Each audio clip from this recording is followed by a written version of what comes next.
أتى أمر الله فلا تستعجلوه سبحانه وتعالى عما يشركون. ينزل الملائكة بالروح من أمره على من يشاء من عباده أن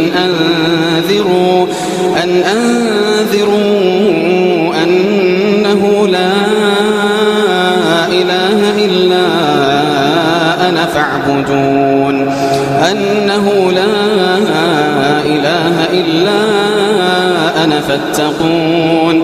خلق السماوات والأرض بالحق تعالى عما يشركون. خلق الإنسان من نطفة فإذا هو خصيم مبين. والأنعام خلقها لكم فيها دفء ومنافع ومنها تأكلون ولكم فيها جمال حين تريحون وحين تسرحون. وتحمل أثقالكم إلى بلد لم تكونوا بالغيه إلا بشق الأنفس إن ربكم لرؤوف رحيم. والخيل والبغال والحمير لتركبوها وزينة ويخلق ما لا تعلمون. وعلى الله قصد السبيل ومنها جائر ولو شاء لهداكم أجمعين.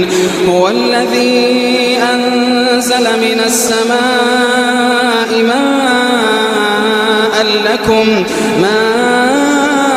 لكم منه شراب ومنه شجر فيه تسيمون. ينبت لكم به الزرع والزيتون والنخيل والأعناب ومن كل الثمرات إن في ذلك لآية لقوم يتفكرون. وسخر لكم الليل والنهار والشمس والقمر والنجوم مسخرات بأمره إن في ذلك لآيات لقوم يعقلون.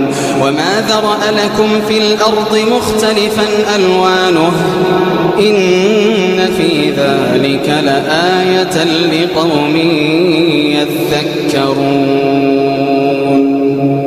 وهو الذي سخر البحر لتأكلوا منه لحما طريا وتستخرجوا منه حلية تلبسونها وترى الفلك مواخر فيه ولتبتغوا من فضله ولعلكم تشكرون.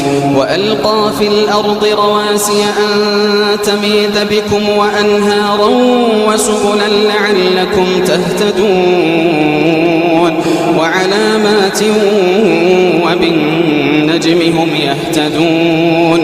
أفمن يخلق كمن لا يخلق أفلا تذكرون.